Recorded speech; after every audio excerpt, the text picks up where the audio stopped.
Buenos días, mis queridos hermanos. Le ruego a nuestro Dios que nos envíe su Espíritu, que nos capacite para poder entender su verdad, su realidad, su perspectiva. Después de la última reflexión, que es un mensaje tan potente en realidad, hoy vamos a tratar de entender nuestra historia, nuestro presente y el final de la historia de esta tierra y cómo se llevará a cabo. Vamos a tratar de entender cómo entraremos en el canal celestial, qué es lo que nos ha pasado hasta aquí y cuál es la única manera para poder entrar en el canal celestial. Vamos a entrar en el tema porque hoy tengo una mañana bastante llena. Estaba dudando si hacer la reflexión ahora o la dejo para otro momento. Lo que pasa es que mañana también tengo un día cargado, por lo tanto al final decidí que sea hoy. Así que la reflexión de hoy está titulada La conquista de Basán.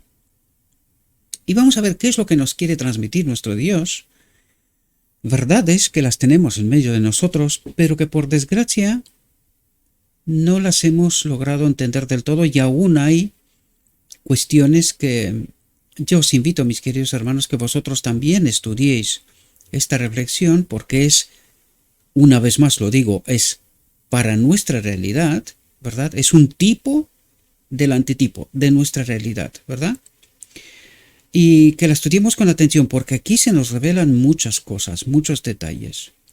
Sin más, vamos a entrar en la reflexión. Y dice lo siguiente.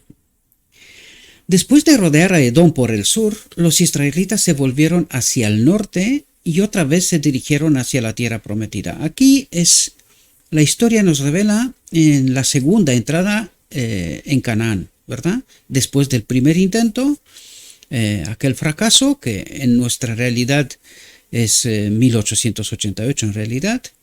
Aquel fue el primer intento de Dios de llevar a su pueblo a Canaán. Y ahora está hablando del segundo intento, ¿verdad? Después de los casi 40 años, 38 más exactos, ¿verdad?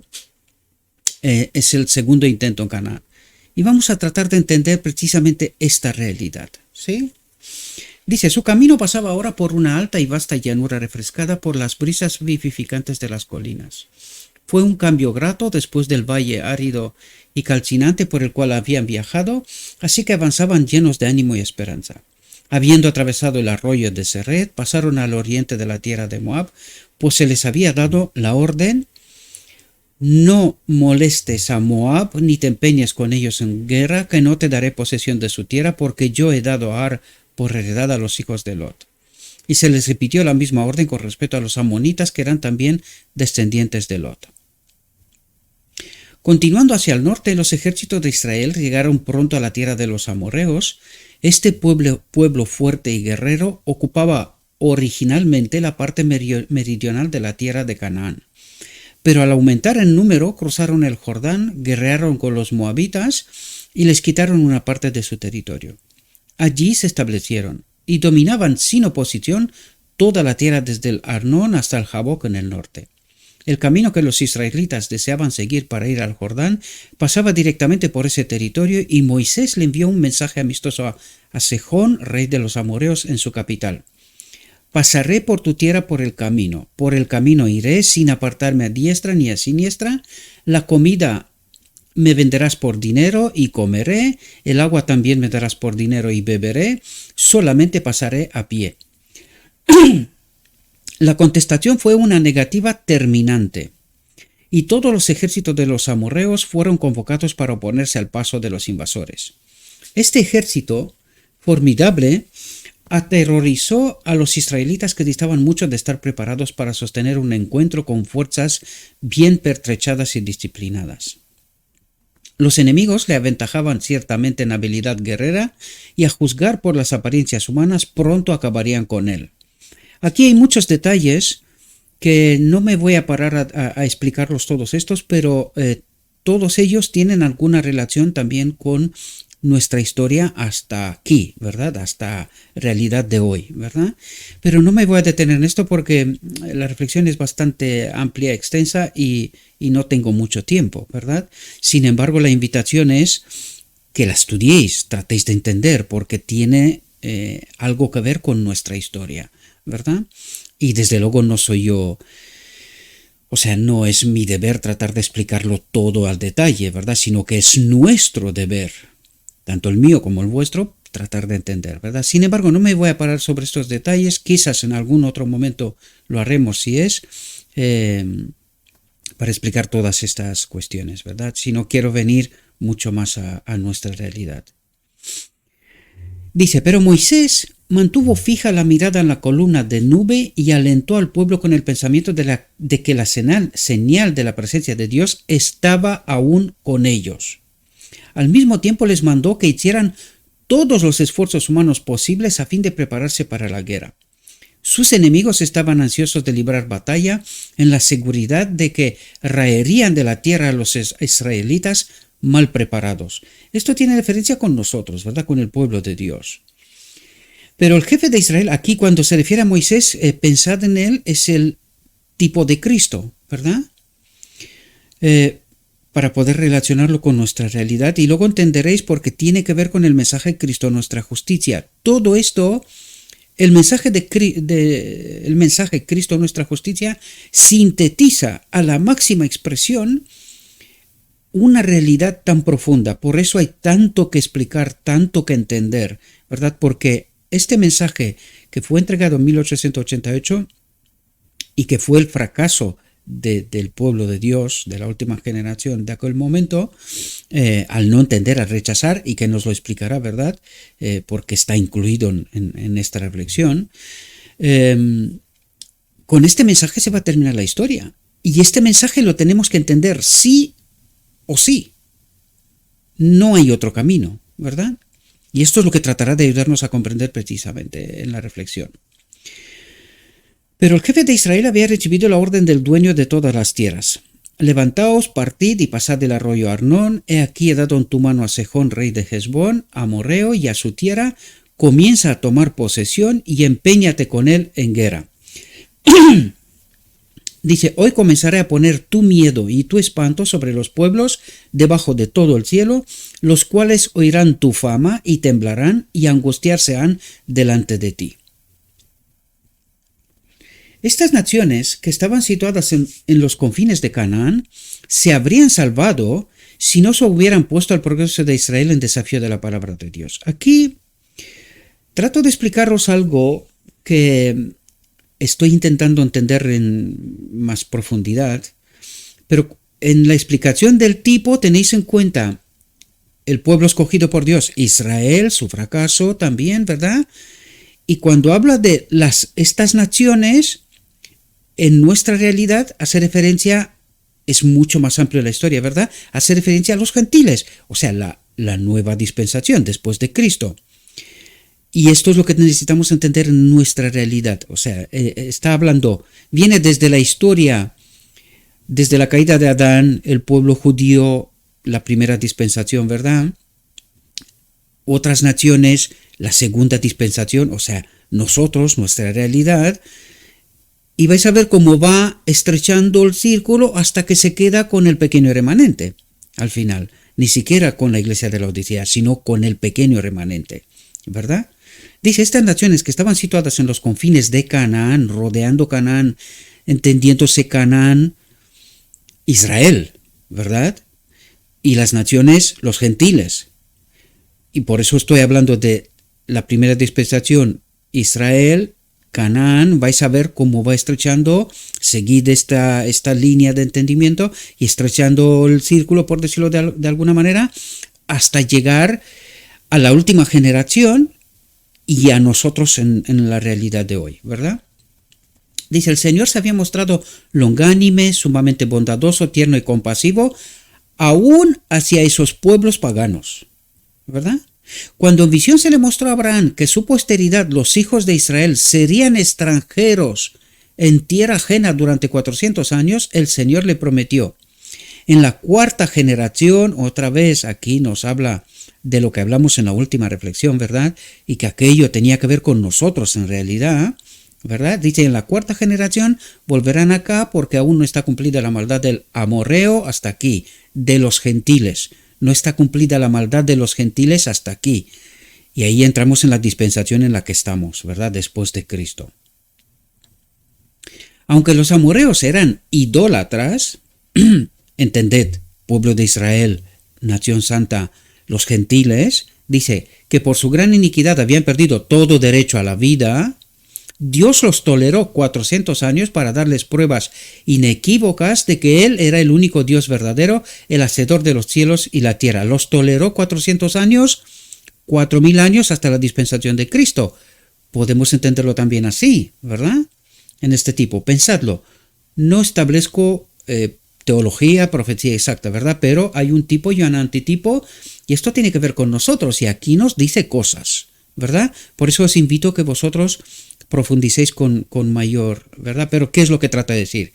Aunque los amoreos, gentiles, toda la tierra, ¿verdad?, excepto Israel, eran idólatras, que por su gran iniquidad habían perdido todo derecho a la vida, Dios los toleró 400 años, 4000 años hasta la venida de Cristo, ¿verdad?, para darles pruebas inequívocas de que Él era el único Dios verdadero, el hacedor de los cielos y la tierra, para darnos a nosotros pruebas de que el Evangelio, la historia judía y toda la historia, ¿verdad?, hasta la dispensación, hasta la venida de Cristo, es un ejemplo para nosotros, una lección de donde tenemos que aprender cosas, ¿verdad?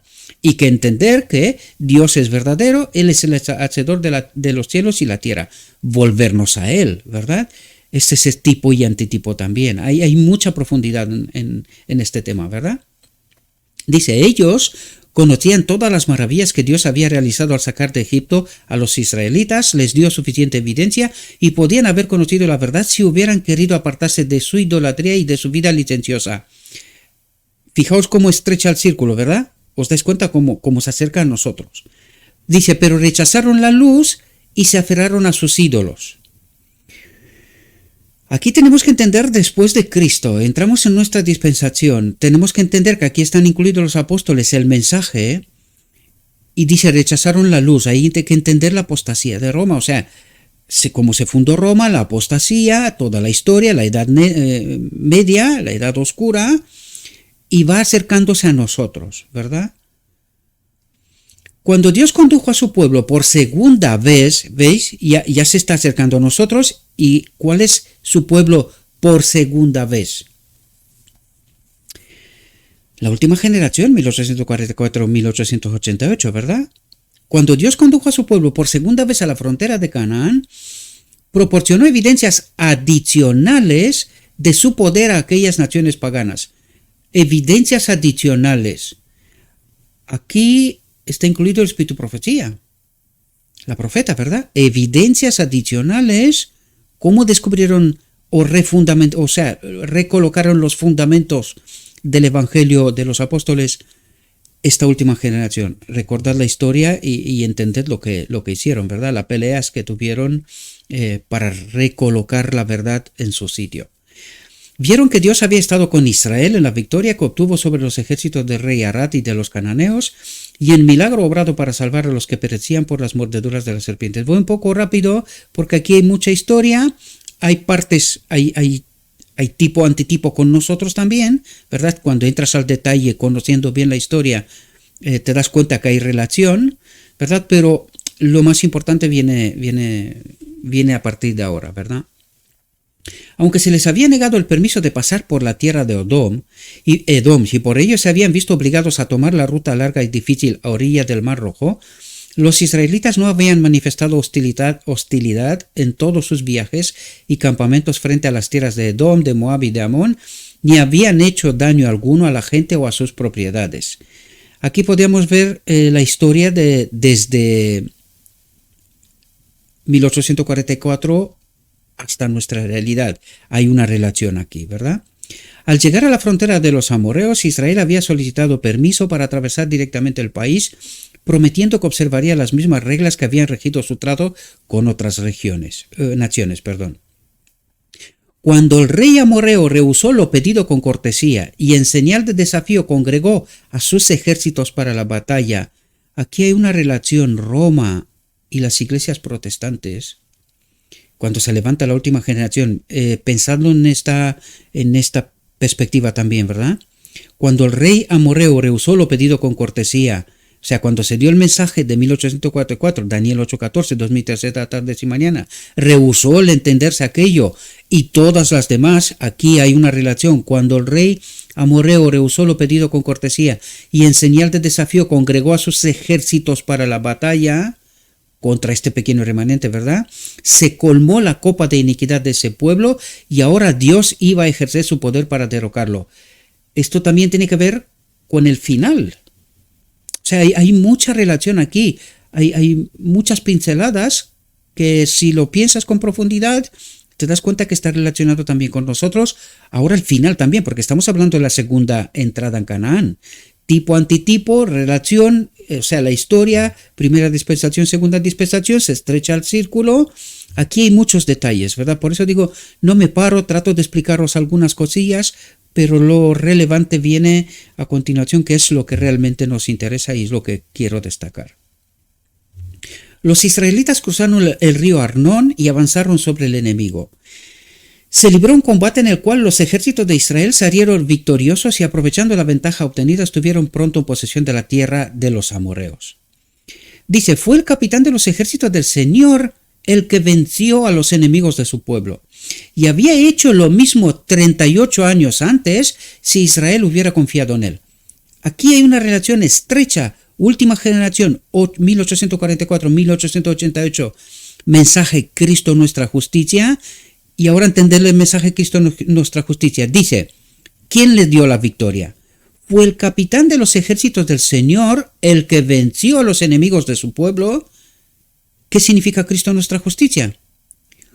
Ahora lo veremos porque es lo que tratará de ayudarnos a comprender, pero es esta confianza total y absoluta en Cristo.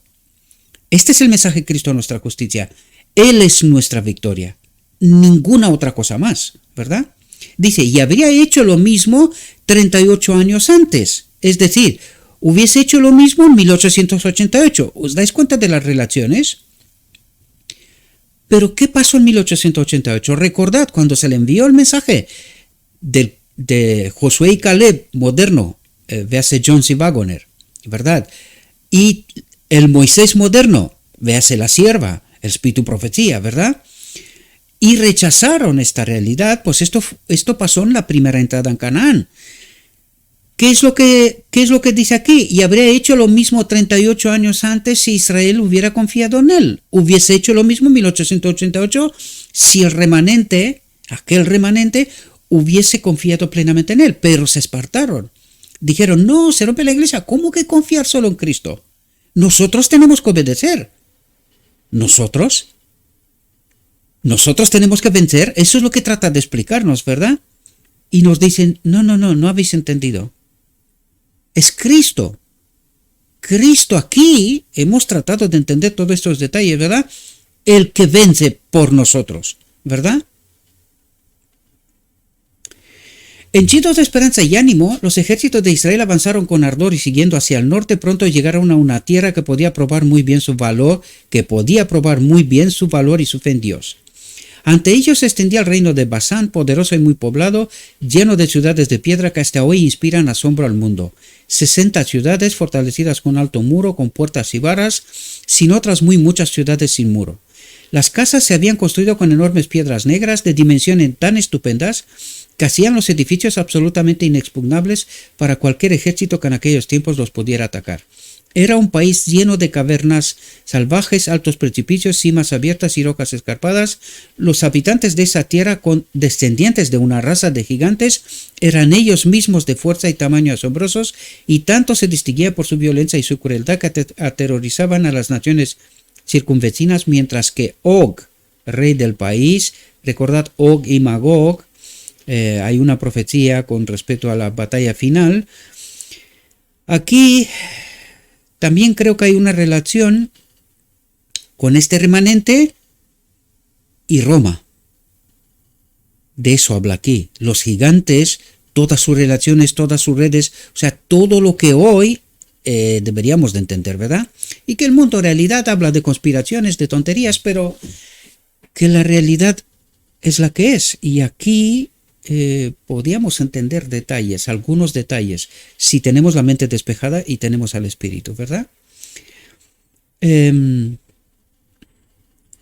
Descendientes de una raza de gigantes eran ellos mismos de fuerza y tamaño asombrosos, ¿entendéis? Y tanto se distinguían por su violencia y crueldad. Hoy vemos en realidad esta realidad, perdonad por los errores, que aterrorizaban a las naciones circunvecinas. Hoy podríamos confirmar esto como una realidad, mientras que Og, rey del país, se destacaba por su tamaño y sus proezas, aún en una nación de gigantes, o sea, él era todavía más gigante. ¿A quién hace referencia? ¿Quién es el Og? Magog, ¿verdad? Roma y su liderazgo, ¿verdad? Pero la columna de nube avanzaba y guiados por ella los ejércitos hebreos llegaron hasta Edrei, donde los esperaba el gigante con sus ejércitos. Og había escogido hábilmente el sitio de la batalla. Atentos a la relación, ¿verdad? Tipo, antitipo en nuestra realidad. La ciudad de Edrei estaba situada en la orilla de una meseta cubierta de rocas volcánicas y desgarradas que se levantaba abruptamente de la planicie. Solo podía llegarse a la ciudad por desfiladeros angostos y escarpados. Una relación con Roma, ¿verdad? Hoy es difícil llegar a entender la verdad, entender sobre qué está asentada, ¿verdad? En fin, hay mucho que entender aquí. Solo podía llegarse a la ciudad por desfiladeros angostos y escarpados. En caso de ser derrotada, sus fuerzas podían encontrar en aquel desierto de rocas un refugio donde los extranjeros no podían perseguirlas. Hay mucho significado por aquí, ¿verdad? Seguro de su éxito, el rey salió con su enorme ejército a la llanura abierta. Mientras que oían los alaridos desafiantes que partían de la meseta superior, donde se podían ver las lanzas de millares deseosos de entrar en liza. Cuando los hebreos, atentos, cuando los hebreos miraron la forma alta de aquel gigante de gigantes que sobrepasaba a los soldados de su ejército, esto hace referencia al pequeño remanente y Roma con todo lo que significa, porque tiene sometida así a todo el mundo. Por eso hoy el mensaje es todos a una, políticos y de todo tipo de organizaciones. Te quedas sorprendido. Deportistas y tal, están metidos en sus redes. Cada vez que leo noticias y cosas de este tipo, me quedo espantado.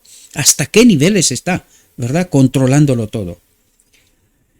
Cuando los hebreos miraron la forma alta de aquel gigante de gigantes que sobrepasaba a los soldados de su ejército, cuando vieron los ejércitos que le rodeaban, ¿quiénes son? Iglesias protestantes.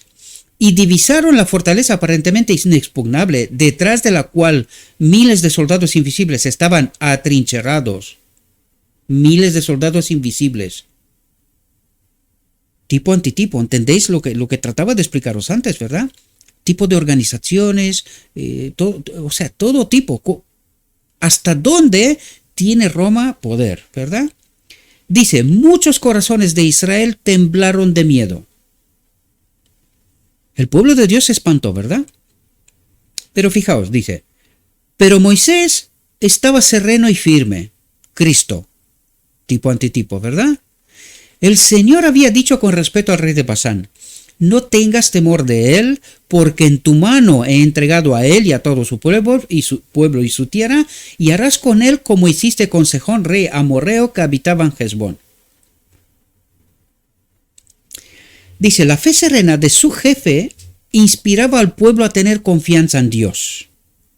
Lo entregaron todo a su brazo omnipotente y él no les faltó. Tipo antitipo, no perdáis esto de realidad, ¿verdad? Porque esta es como se tendrá que obtener la victoria final en nuestra realidad. Y aquí cuando os digo, vais a entender que por eso este ministerio se llama el último mensaje del cuarto ángel. El cuarto ángel es Cristo mismo.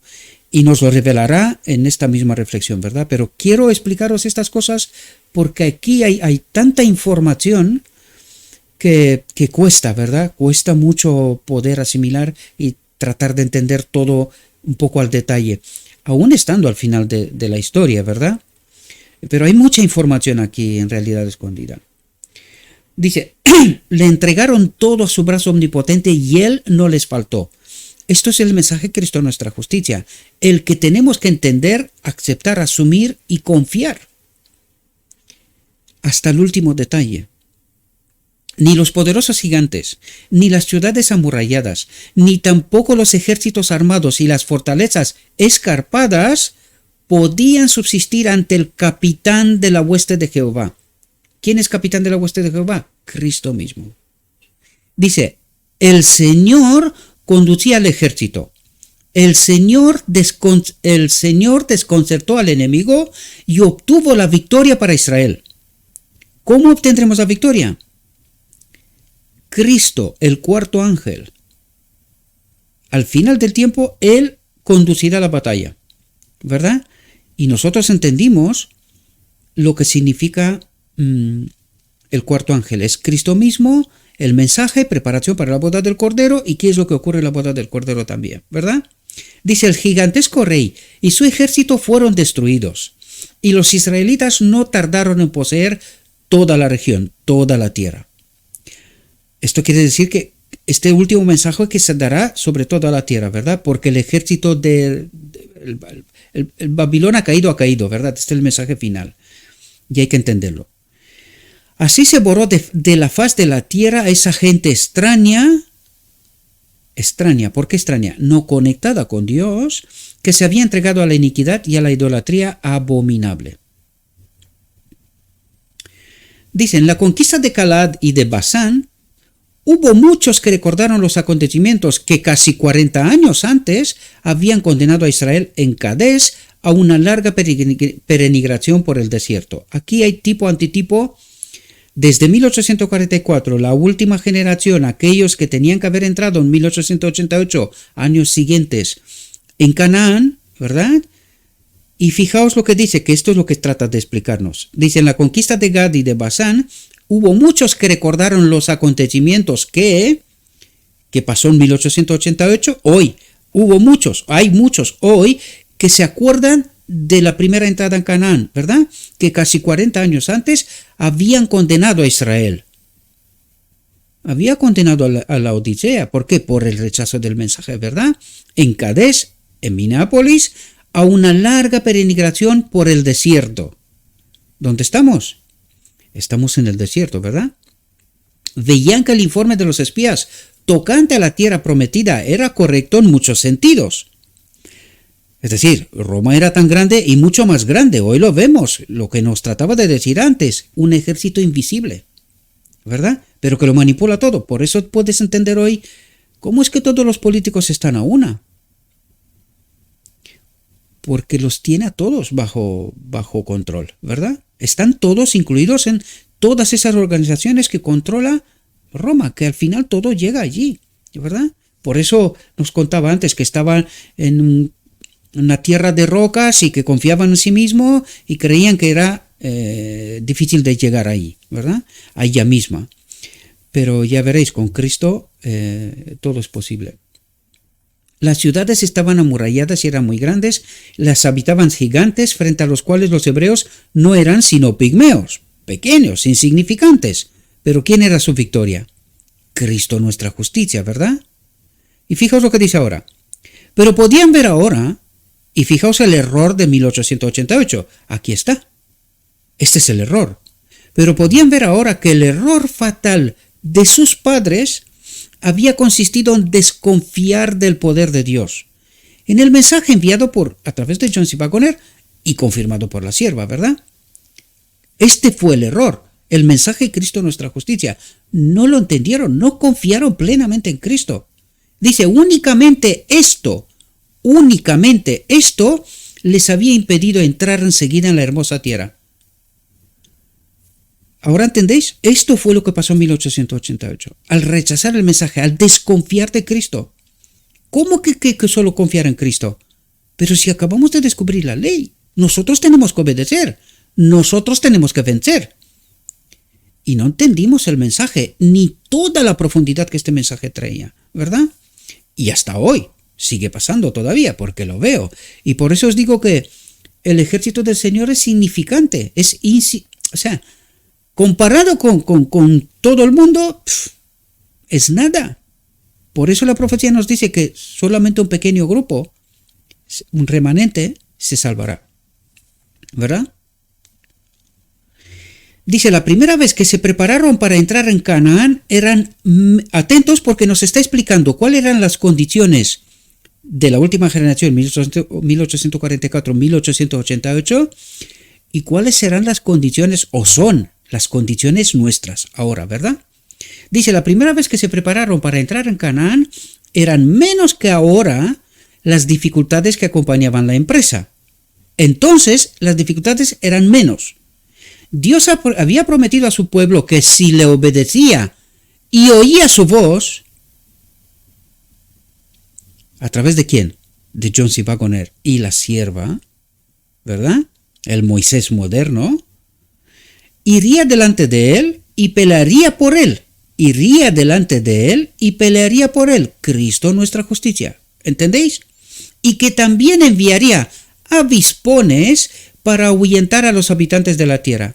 Sus ángeles. Ahora lo entenderemos porque nos lo explicará, ¿verdad? En general, los temores de las naciones no se habían despertado y ellas habían hecho pocos preparativos para oponerse al progreso de Israel. ¿Por qué es tan peligroso el mensaje paz y seguridad hoy? Porque hoy, lo mismo que entonces, en general, los temores de las naciones no se habían despertado y ellas habían hecho pocos preparativos para oponerse al progreso de Israel. Pero cuando el Señor le ordenó ahora que avanzara, lo tuvo que hacer contra enemigos poderosos y alertados. Es decir, hoy sí saben quiénes somos, cuál es el mensaje, cómo se logrará la victoria. Hoy, ¿verdad? De modo que hubo de luchar con ejércitos grandes y bien preparados para oponerse a su paso. ¿Entendéis cómo se ganará la victoria al final? Mucho más complicado que entonces, ¿no? Esto es lo que trata de explicarlos. Dicen, sus luchas con Og y Sejón, el pueblo se vio sometido a la misma prueba, atentos, porque ahora es una advertencia como un castillo de grande, no como una casa, como un castillo de grande. El pueblo se vio sometido a la misma prueba bajo la cual sus padres, atentos que habla de nosotros ahora, ¿verdad? Y nos hace referencia a 1888, seremos sometidos a la misma prueba a las cuales fueron sometidos nuestros padres. ¿Cuál es la prueba? ¿Confiamos plenamente, absolutamente en Cristo? Esta fue la prueba. ¿Confiamos en Cristo como el capitán del ejército? Y recordad que nos habla que el cuarto ángel acompañará la lucha final, o sea, guiará la lucha final. Y nos lo dirá también, ¿verdad?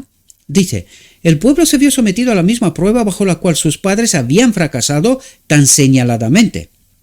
Pero la prueba era ahora mucho más severa.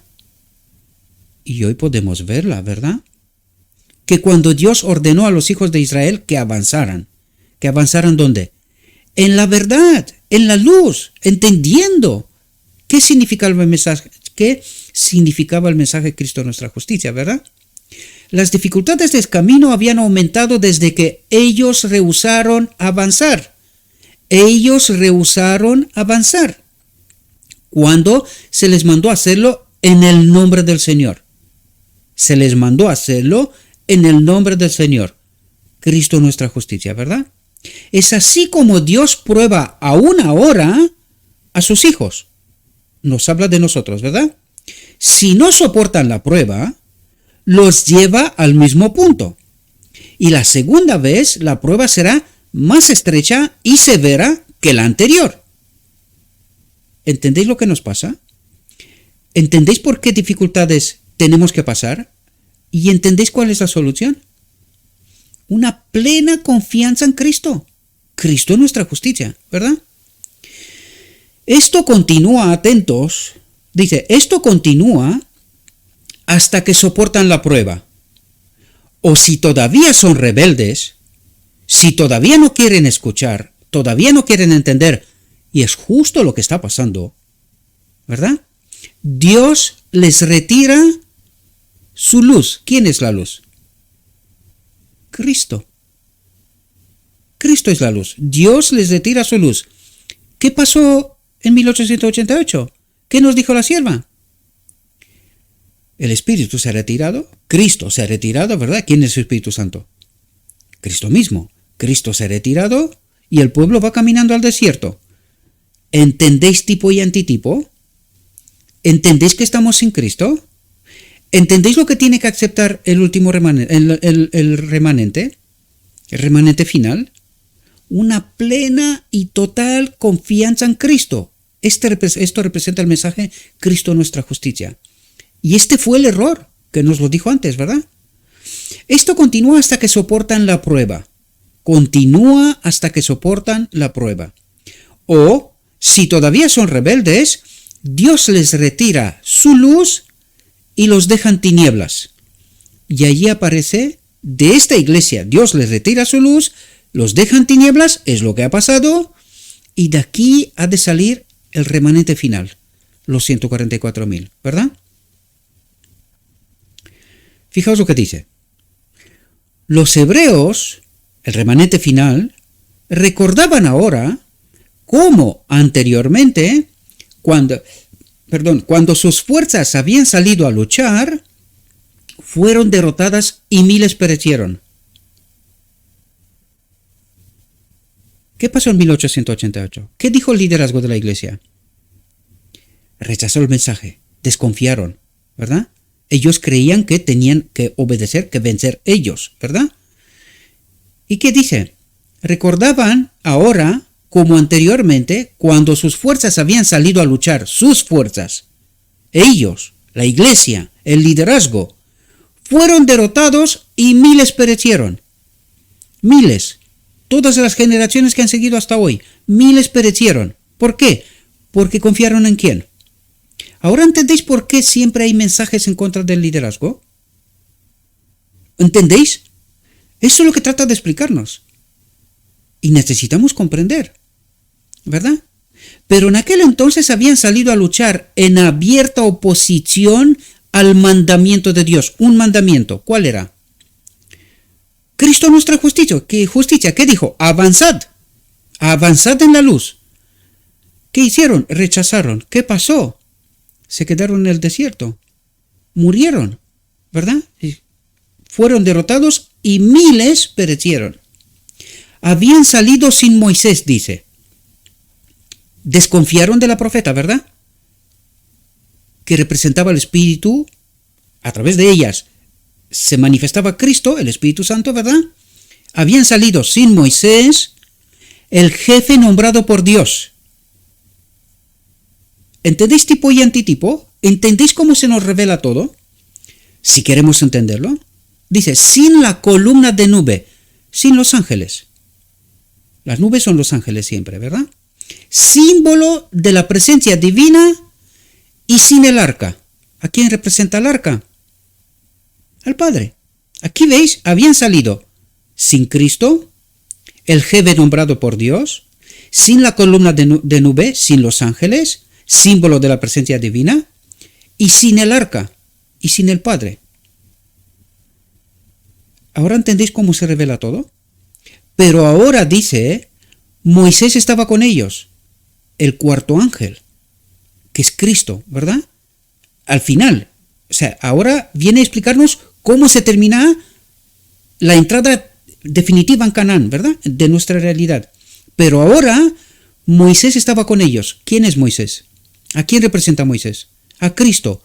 ¿Y en la profecía quién es? El cuarto ángel.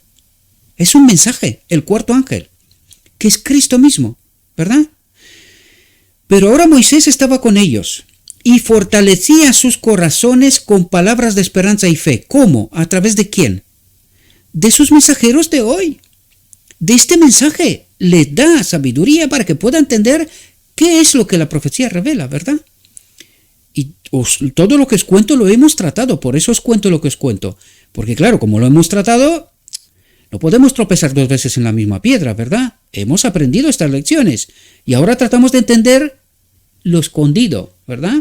Quitamos a la cebolla unas cuantas capas entrando en profundidad del Evangelio. ¿Entendéis? Espero que entendáis la imagen, ¿verdad? Que construyó.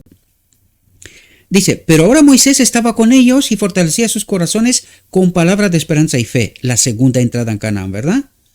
El Hijo de Dios, rodeado por la columna de nube, por los ángeles, les mostraba el camino y el arca santa acompañaba al ejército. En esta ocasión, el cuarto ángel, acompañado por los ángeles, que es el comandante del ejército, ¿verdad? En la segunda, la real, la nuestra, la entrada en Canaán, será Cristo a través de su mensaje. Cuando entiendes la profecía, entiendes qué es lo que quiere decir. Es un mensaje. Es Cristo con los ángeles que batallará por nosotros, acompañados por el Padre. El Hijo de Dios, rodeado por la columna de nube, por los ángeles, le mostraba el camino. ¿Cómo? A través de entender la verdad. ¿Verdad? Porque al fin y al cabo tenemos que entrar confiando en el mensaje. Cristo nuestra justicia. Él es el capitán. Él nos lleva a la victoria. Él nos da la victoria. ¿Verdad?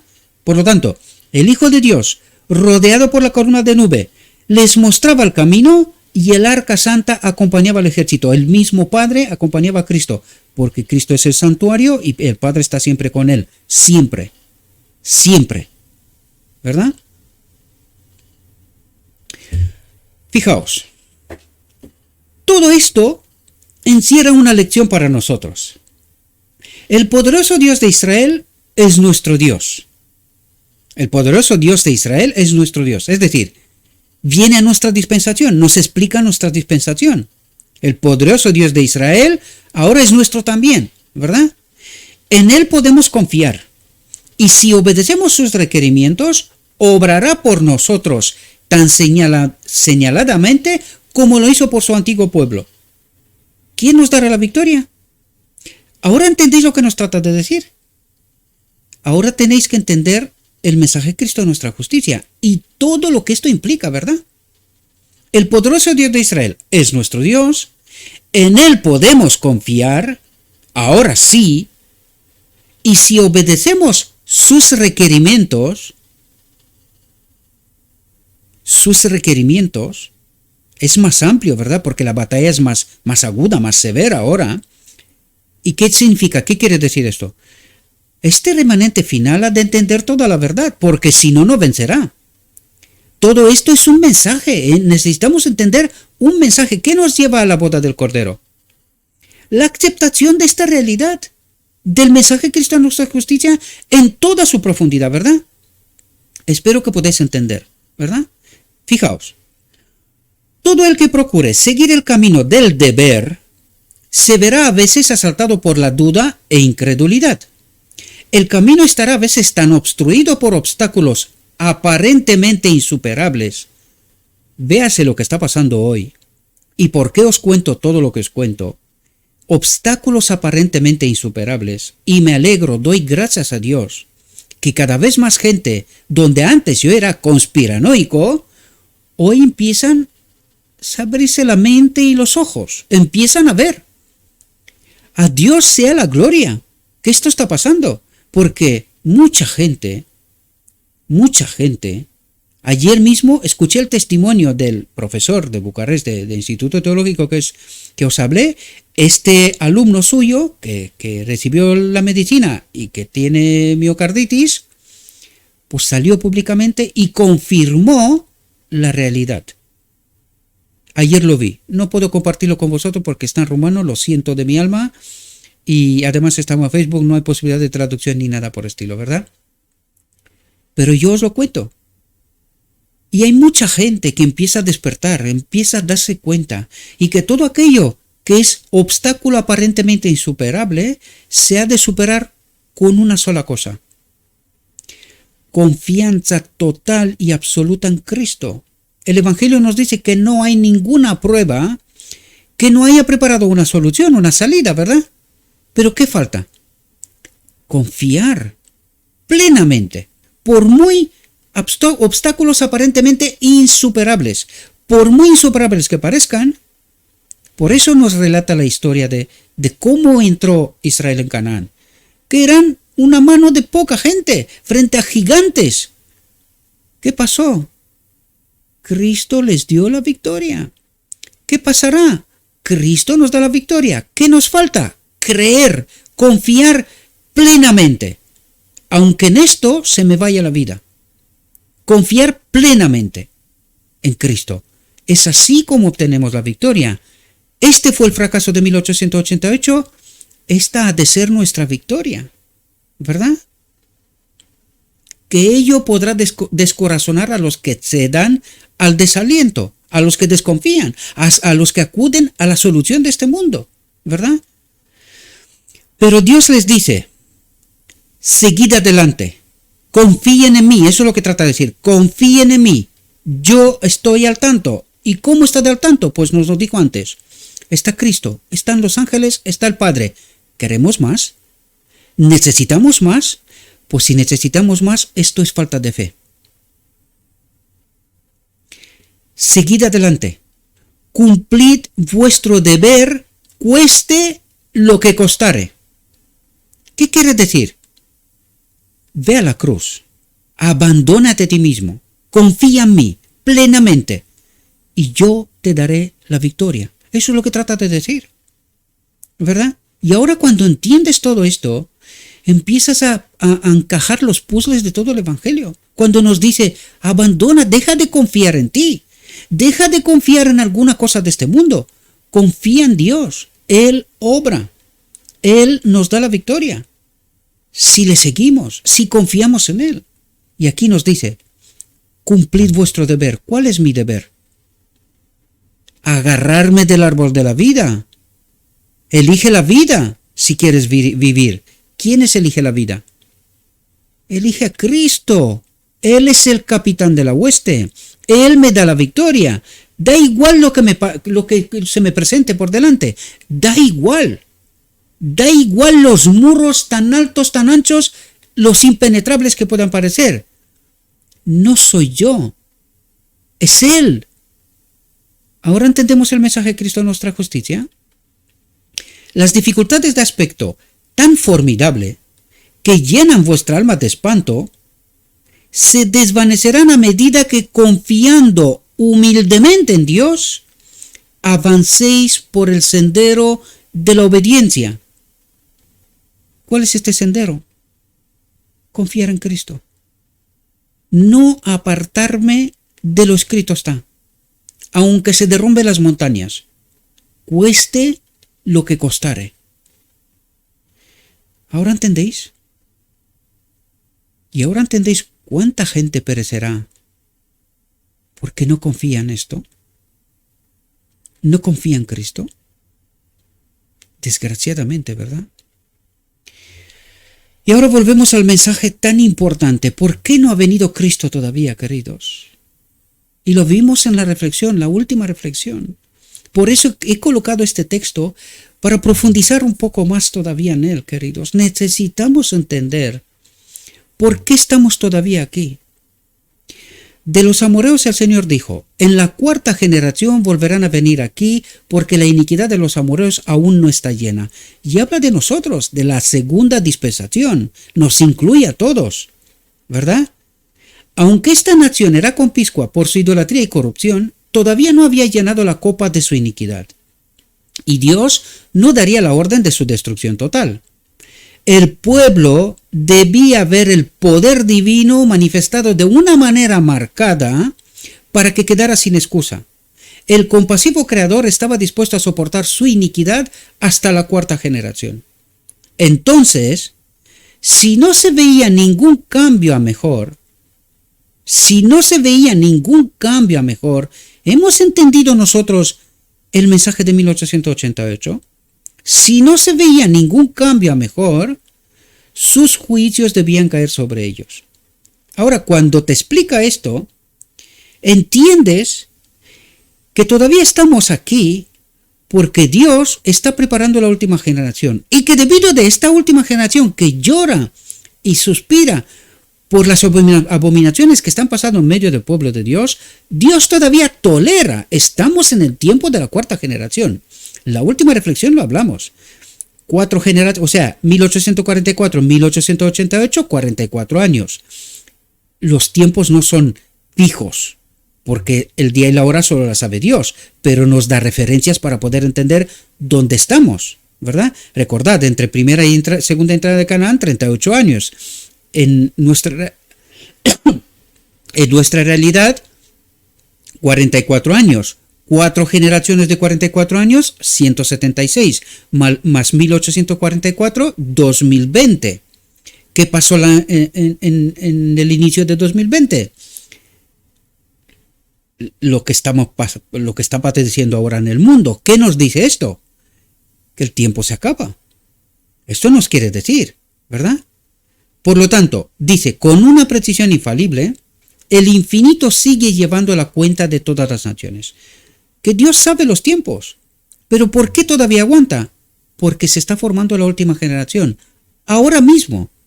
Si 2020 es el final de la cuarta generación, ahora veréis por qué todavía estamos aquí. Quiere decir que Dios, para enseñarnos su misericordia, aún aguanta un poco más. Dice, aguanta un poco más. Y la profecía también nos dice, les dice a los ángeles, aguantad un poco más. Un poquito, que aún se están formando, ¿verdad? Dice, con una precisión infalible, el infinito sigue llevando la cuenta de todas las naciones. Mientras se ofrezca su misericordia, esto quiere decir que a alguien le está pidiendo todavía por el pueblo de Dios, los que suspiran y lloran por las abominaciones que están pasando en medio del pueblo de Dios, Dios todavía, mientras hay una generación así, Dios todavía ofrece misericordia. Aguanta un poco más. Con llamadas al arrepentimiento, esta cuenta permanecerá abierta. ¿Qué quiere decir? Que pasará los tiempos claros, fijos. Por eso dice, esta cuenta permanecerá abierta. Aunque ha dicho de la cuarta generación, aunque sabemos que es 2020, dice esta cuenta permanecerá abierta. ¿Por qué? Porque hay un remanente que aún llora y suspira por las abominaciones que está pasando en medio del pueblo de Dios. Por eso Cristo todavía no ha venido. Porque hay un pequeño remanente y este ministerio y otros son testigos ante el mundo de que este mensaje todavía se está dando. Este mensaje todavía trata de ayudar a la gente a entender cuál es nuestra victoria, cómo se logrará. Y mientras este ministerio y otros funcionan, todavía se da misericordia. Cuando el rechazo será total, ya no hay más, porque Dios lo sabe todo, y esto nos lo dirá. Dice, esta cuenta permanecerá abierta. Pero cuando las cifras alcanzan una determinada cantidad, los 144,000 sean exactos o relativos, ¿verdad? Dios lo sabe, porque Él sabe que a partir de aquel momento nadie más aceptará este mensaje. Por lo tanto, no tiene sentido aguantar más, ¿verdad? Las cifras alcanzan una determinada cantidad que Dios ha fijado, comienza el ministerio de su ira.